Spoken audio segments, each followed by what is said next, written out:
भक्तवांछा कल्पतरु दयानाथ कृपानाथ गोपीनाथ प्राणनाथ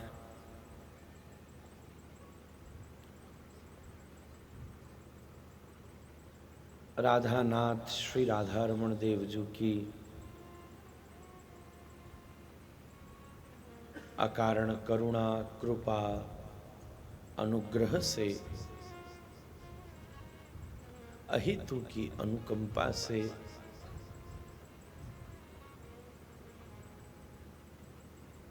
विगत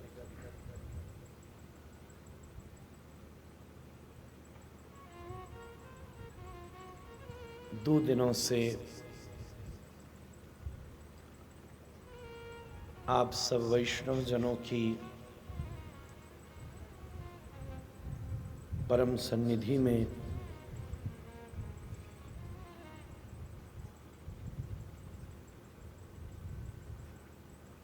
शरद की ये अनुपम तिथियों में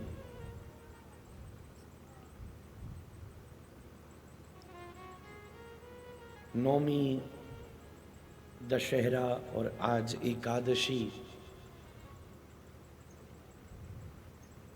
ऐसे मुख्य दिनों में श्री वृंदावन धाम ब्रजमंडल का केंद्र स्वरूप, अध्यात्म का रसात्मक स्वरूप, जहां सहज अनुभूत होता है,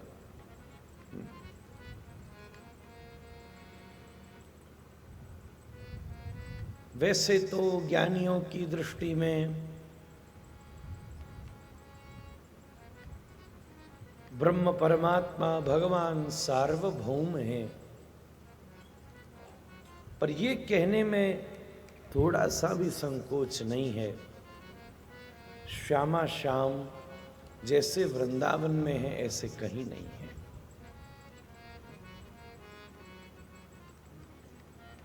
हर व्यक्ति का हर व्यक्ति पर स्थान, समय, तिथि, इन सब का प्रभाव होता है। जैसे गोस्वामी जी ने कहा ना,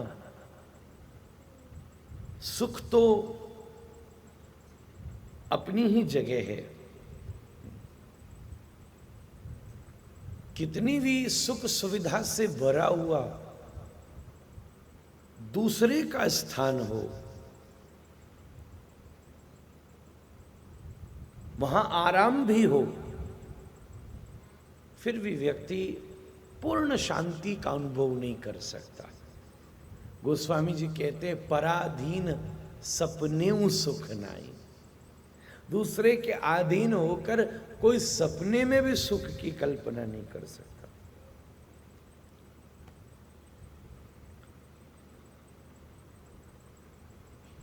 जैसे व्यक्ति चाहे असुविधा और सामान्य होने के बाद भी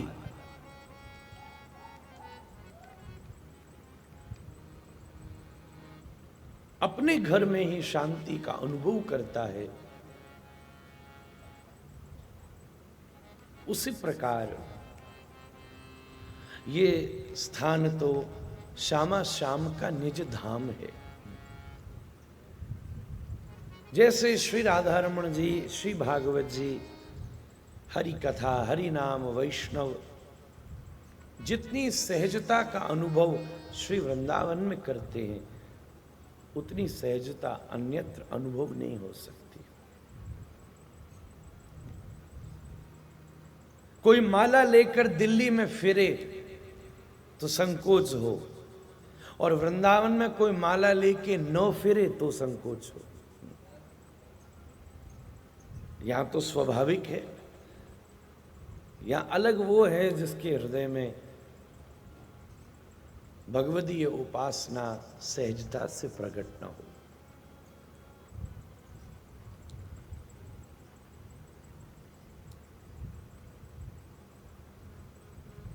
और एक प्रकार से तो बहुत सारे महज्जन विशेष गौड़ीय संप्रदाय के भी कार्तिक नियम का प्रारंभ भी आज से मानते हैं।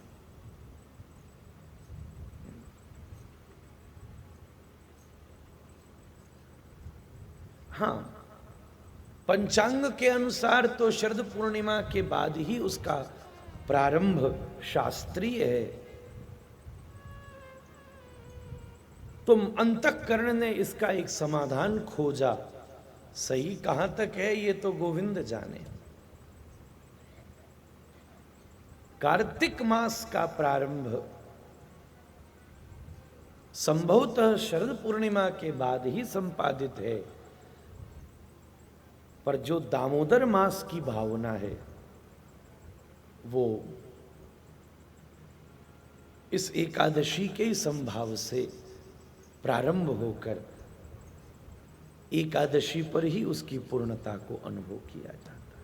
सब विद्वान विप्र भी हमसे सहमत हैं। दो नाम हैं तो उसके साथ दो भावना भी जुड़ी है। कार्तिक नियम तो कार्तिक समय से ही प्रारंभ हो और विश्व भर के पंचांग शरद के बाद ही उसका उत्स स्वीकार करते हैं।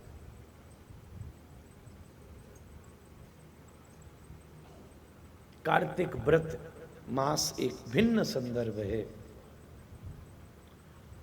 और दामोदर मास एक भिन्न उपासना का संदर्भ है। तो जैसी जिसकी श्रद्धा बनी, बहुत सारे अपने क्रम को आज से प्रारंभ करते हैं और शारदीय पूर्णिमा को उसका अंग मानते हैं, और बहुत सारे लोग शरद पूर्णिमा से प्रारंभ करके कार्तिक पूर्णिमा तक उसका अनुभव करते हैं।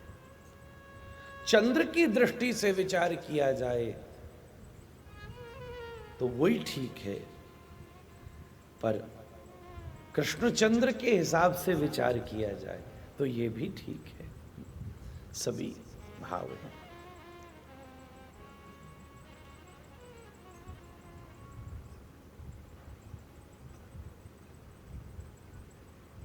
इसमें स्वकीय और परकीय भाव का भी भेद प्रकट है, फिर उसको खोलेंगे। अभी जैसी स्थिति सहज है, सामान्य है, उसी का विचार करें। श्रीधाम वृंदावन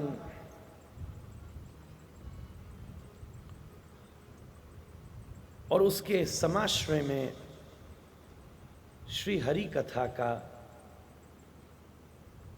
ये अनुपम दिव्य अद्भुत स्वरूप निश्चित रूप से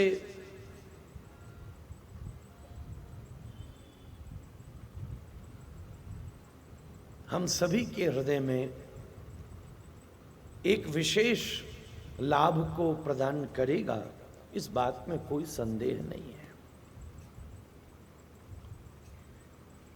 नारंग परिवार के द्वारा विशेष माता जी के शुभ संकल्प से इन अनुपम तिथियों में श्री वृंदावन धाम में इस आयोजन का सौभाग्य बना।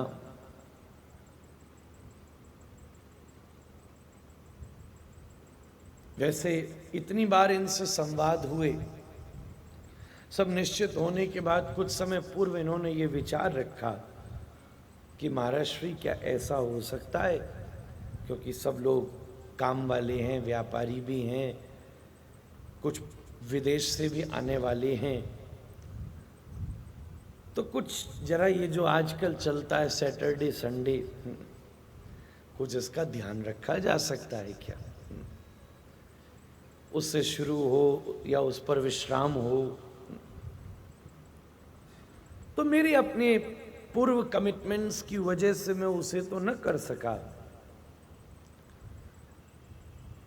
और माता जी न करने में ही अच्छा हुआ।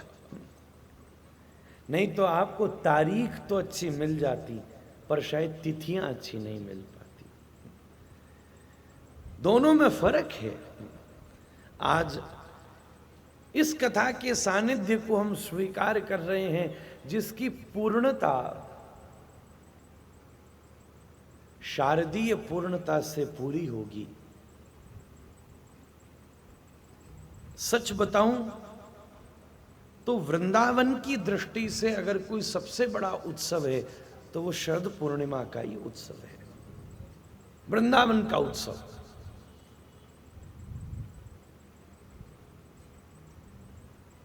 श्री कृष्ण जन्म महोत्सव गोकुल का उत्सव है, नंद महोत्सव गोकुल का, जन्म महोत्सव मथुरा का, गिरिराजोत्सव गोवर्धन का। हर उत्सव का स्थान केंद्रित होता है। वैसे तो सारा व्रज मंडली उत्सव में है, दुनिया घटना में है, धाम उत्सव में है। दिल्ली बंबई में कोई दुर्घटना भी होगी ना, कोई लीला भी होगी ना, तो जीव उसमें भी घटना का विचार करेगा। और यहां कोई घटना भी हो गई तो उसमें भी लीला का चिंतन करेगा। श्री ठाकुर जी का शायद कोई आज विशेष भाव रहा होगा जो आज ऐसा हुआ, ऐसा हुआ।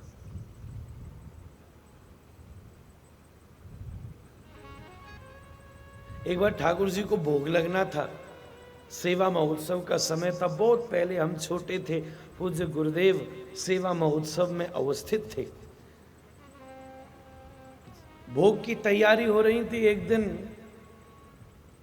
और हमारे जो सेवा महोत्सव में भंडारी थे, भंडारी रहते थे, वो जालंधर से मल्होत्रा जी आते, उनके परिवार के बड़े, वही भंडारी रहते। और वो बुजुर्ग हो गए, उनकी आंखों में भी थोड़ी दिक्कत थी, तो हलवाई ने उनसे सामान मांगा, उनको कुछ दिखा नहीं अच्छी तरह, और उन्होंने बूरा की जगह नमक दे दिया। अब वो हलवाई भी कोई सिर फिरा होगा, वो हलवाई क्या जो छूते ही बूरा और नमक का भेद न जान ले। देखो इतनी चीज है, ये तो असंभव है। सुगंध और जो उसका टेक्सचर है वही बता देता है दोनों में क्या फर्क है। तो पहले तो उन्होंने देने में भूल करी, उसके बाद हलवाई ने डालने में भूल करी।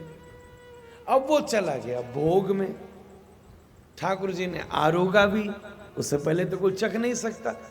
जब वो आया, कुछ जगह बटा, तो कुछ अपने लोग कहते महाराज जी आज लड्डू बड़ा अलग सा है, आज ये कोई तो बोले कोई नई चीज है, कुछ मतलब ये कोई नई चीज है। महाराज जी के बाद शयन आरती के बाद उनके कान में खबर पड़ी, सांझ ब्यारू का समय था, शयन आरती करके लौटे, उन्होंने कहा चल आज मोदक देना, लड्डू लेके मुंह में धरो, तो नमकीन। महाराज जी बोले ऐसा लगता है कि श्री राधा रमण सरकार को कुछ नमकीन खाने की इच्छा थी। उससे एक दिन पहले ही 56 भोग हुआ था, इस थके भी हुए थे सब। तो मल्होत्रा जी ने भी इसलिए भूल कर बेचारे रात भर के जगे हुए, बड़ा उन्होंने हम लोगों की सेवा की। और इसी स्थान में, इसी आश्रम में पिताजी महाराज के उत्सव में उन्हें नित्य लीला प्रवेश हुआ। हम स्वयं जमुना जी लेकर गए थे उन्हें, आज से 8 वर्ष पहले बारी जी। अब वो भी बहुत थके हुए, उन्होंने भी कर दी इधर। महाराज जी बोले देखो इतनी भूल नहीं हो सकती अगर ठाकुर जी की इच्छा नहीं होती। वो व्यक्ति जो सब जानता है वो कैसे रोज बुरा भी दे रहा है, नमक भी दे रहा है, उसने भी नमक दे दिया। और ऐसी भी क्या, हलवाई भी न पहचाना, हम भी न पहचाने।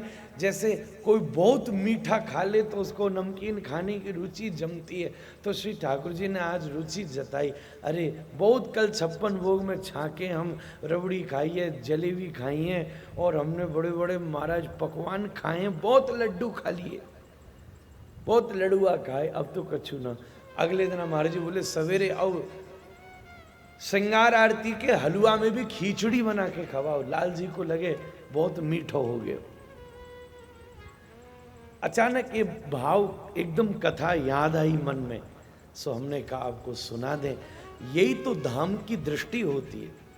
और कोई होता तो कहता कितना बड़ा ब्लंडर हो गया भाई, कितना बड़ा झंझट हो गया, ओ हो परेशान और होता।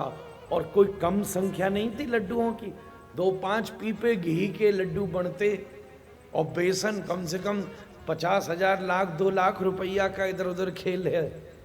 इतने लड्डू मोदक बनते और खूब माल लुटाते। और हमारी बात वो ज़्यादा समझ सकते हैं जो जनवरी में यहाँ थे। सेवा महोत्सव का जो सुख आया क्या कहने, वाह।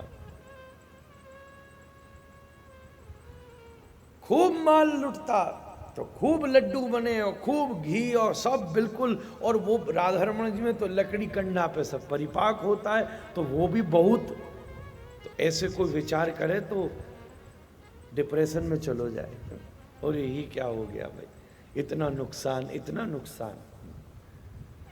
महाराज जी बोले आज ठाकुर जी को क्षीर सागर में गोता लगाने का मन हो गया होगा। धाम क्या है, प्रेमी कहाँ है, क्या है जो घटना में भी लीला खोज लेता है, घटना में भी। हमारी दिल्ली में एक वो माता जी, उन्होंने कथा कराई,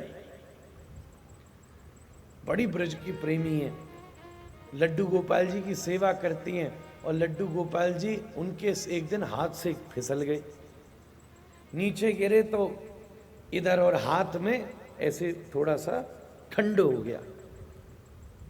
घर के और लोग बोले चलो मैया बदल के लाएं, विसर्जित कर, सामान्य नियम तो यही है।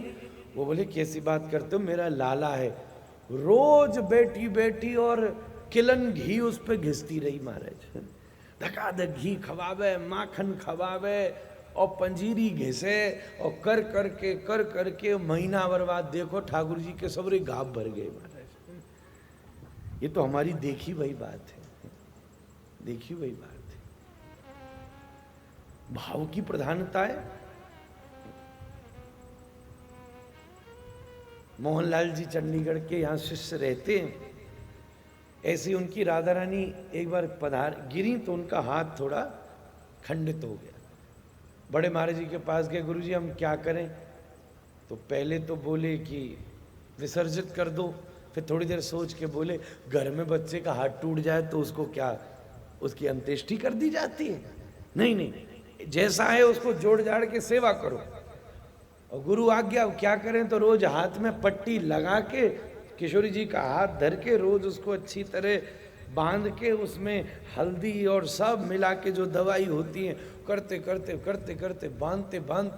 बांधते कोई ऐसी लीला हुई कि हाथ फिट हो गया महाराज। ये सब प्रेमियों की बात है, ज्यादा दिमाग वाले ये सब लोग नहीं समझ सकते। ये दिल वालों की जगह है। दिमाग तो आप मथुरा के बाहर छोड़ के आया करो। दिमाग वाली कथा थी तो माता जी दिल्ली बुला के सुननी चाहिए, वहां मैं दिमाग वाली ही सुनाता था, दिल को छेड़ता भी नहीं। Sometimes it is very good to be impractical also. बहुत अच्छा लगता है जब उसमें भावनाएं प्रधान होती है। Emotions are always very impractical.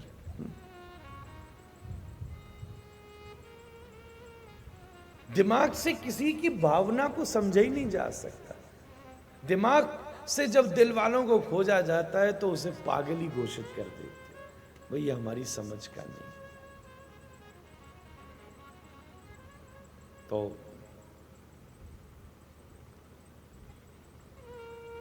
कैसा अनुपम रस, कैसी अनुपम शोभा हम निवेदित करते थे।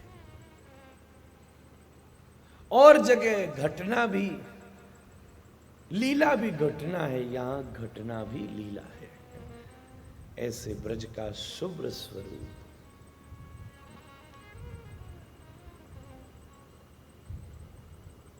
तो आपसे निवेदन हमने किया, हर उत्सव अलग अलग। राधा अष्टमी बरसाने का है, होली देखी जाए तो दो ही जगह की प्रधान है, नंदगाम की और बरसाना की। क्यों बीसू जी?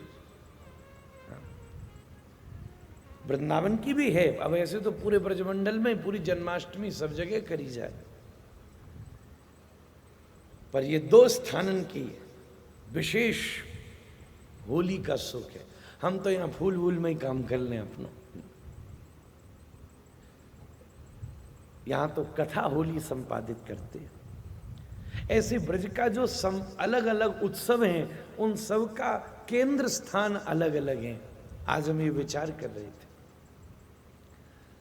पर जो शरद पूर्णिमा का उत्सव है वो श्री वृंदावन का ही उत्सव है।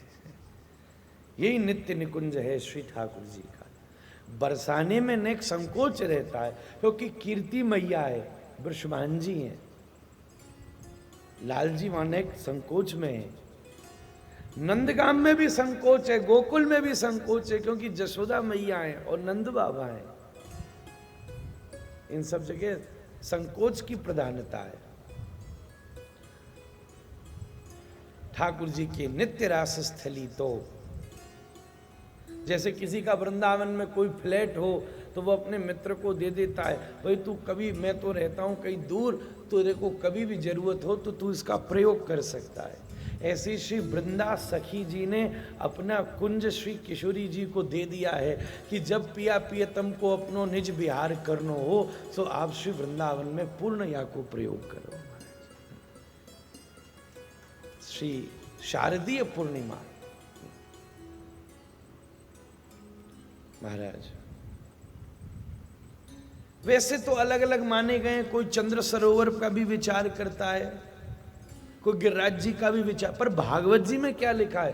कालिंद्या कृष्ण भावना, दास पंचाध्याय में।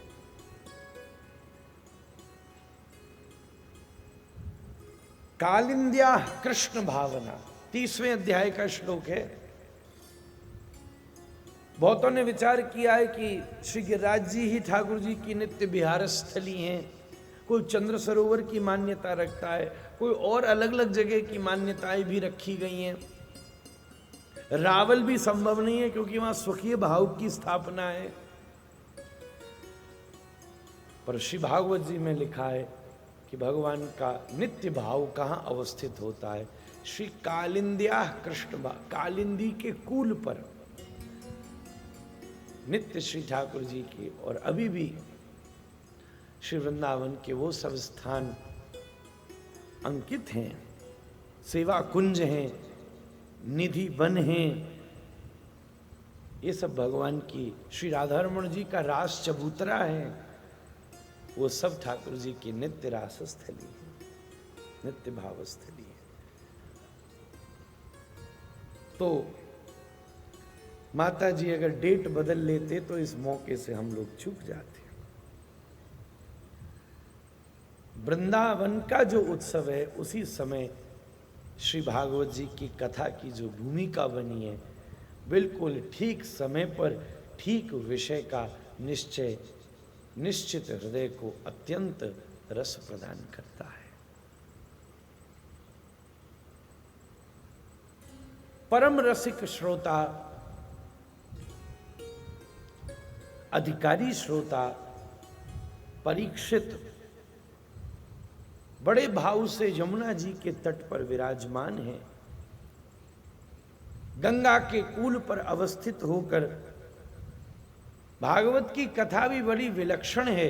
ये लिखी गई है सरस्वती के तट पर, कही गई है गंगा के तट पर, और कथा है यमुना किनारे की। प्रसंग है यमुना तट का, वर्णन है गंगा तट का, और लेखन है सरस्वती के तट का। भागवत जी स्वयं प्रयाग हैं। इन तीन तटों का आधार क्या है? ध्यान से सुनिएगा। सरस्वती है ज्ञान, यमुना है वैराग्य तत्व की दृष्टि से। ऐसे तो नित्य ठाकुर जी की सहचरी हैं, स्वपक्षा और परपक्षा और तटस्था तीनों में इन स्वामिनी का प्रवेश है, पर तत्व की दृष्टि से। और श्री गंगा है श्री भक्ति भागीरथी। तो अब आप निर्णय करें, इस कथा में तीनों घाट हैं, सरस्वती का तट भी है, गंगा का तट भी है और जमुना का तट भी है। शुरुआती यहीं से हो रही है। व्यास जी ने कल वो मैंने विषय आपको सुना दिया था संक्षेप में कि श्री व्यास जी ने सरस्वती के तट पर नारद जी की प्रेरणा से भागवत जी का लेखन किया, और यहां तक हम पहुंच चुके थे कि परीक्षित को श्राप मिला और सुखदेव जी का आश्रय लेकर गंगा तट पर वो कथा सुनने बैठा। और अब जो अगला क्रम है वो यही है कि कथा कब प्रारंभ हुई, जब जमुना किनारे विदुर और उद्धव का मिलन हुआ। 3 घाटों से यह कथा शुरू होती है। तो श्रोताओं के पास और वक्ता के पास यह सुविधा है, ध्यान से सुनना, कि वो किस घाट पर बैठकर इस कथा का आस्वादन कर सकता है। एक है ज्ञान का घाट जो सरस्वती का है, एक है वैराग्य का घाट जो जमुना का है। परीक्षित वहां वैरागी होकर बैठा है, ध्यान से सुनिएगा। सब घर छोड़कर आया एक क्षण में। सुखदेव जी भी परमहंस शिरोमणि हैं। जब ये भागवत जी पढ़ने गए ना बंधुओं, उससे पहले इनके जीवन की ये लीला बड़ी विचित्र है। सरोवर में स्त्रियां नहा रही थी और ये निकल गए, इन्हें परवाह भी नहीं हुई। और जब व्यास जी नहा रहे थे तब उन्हें शर्म आने लगी। तो व्यास जी ने पूछा, मेरा जवान लड़का गया तो तुमको संकोच नहीं हुआ, और मैं तुम्हारे बाबा परबाबा का बूढ़ा गया तो तुमको शर्म आने लगी? वो स्त्रियां कहती है, व्यास जी बुरा नहीं मानना, पर हम में, तुम में और तुम्हारे पुत्र में यही फर्क है। तुम जानते हो कौन स्त्री है कौन पुरुष है, वो ये भी नहीं जानता। स्त्री को देखता है तो राधा रानी का दर्शन करता है, पुरुष को देखता है तो श्री कृष्ण का दर्शन कर लेता है। ये सुखदेव जी की स्थिति है महाराज। साहित्य की पढ़ाई में उर्वशी और शुक संवाद बहुत प्रधान है। जिन्हें शास्त्र अध्ययन करना हो, वो भी साहित्य का लिटरेचर पढ़नी हो, तो उर्वशी और शुक संवाद बड़ी ऊंचा है। अब मैं यहां उनके श्लोकों को नहीं छेड़ सकता, साहित्यपूर्ण है। उर्वशी ने क्या क्या तर्क दिए और सुखदेव जी ने उसे किस किस प्रकार से वैराग्य युक्त तर्कों से उर्वशी को मौन कराया है। तो दोनों ही, और श्रोताओं में भी कौन बैठा है? बड़े बड़े ऋषि महर्षि, नवयोगेश्वर, शांडिल्य, सूत, तत्ववेत्ता, सिद्ध महापुरुष। तीसरी तरफ जमुना का घाट है। जमुना का घाट वैराग्य से युक्त घाट है, गंगा का घाट भक्ति से युक्त घाट है, और सरस्वती का घाट ज्ञान से युक्त घाट है। अब हमको और आपको निर्णय करना है कि किस घाट पर बैठकर कथा सुननी है।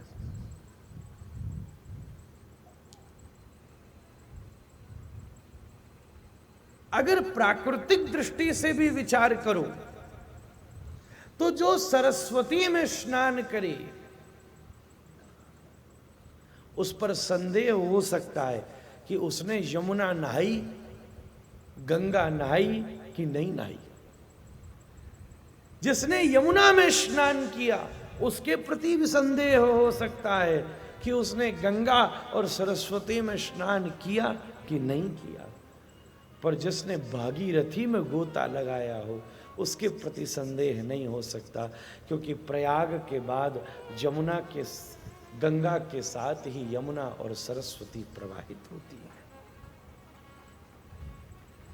और जिसने समुद्र स्नान कर लिया उसने तो 3,500 नदियों में गोता लगा लिया, सारी नदियां उसमें समाहित होती हैं। ये चुनाव करना सबके हाथ में।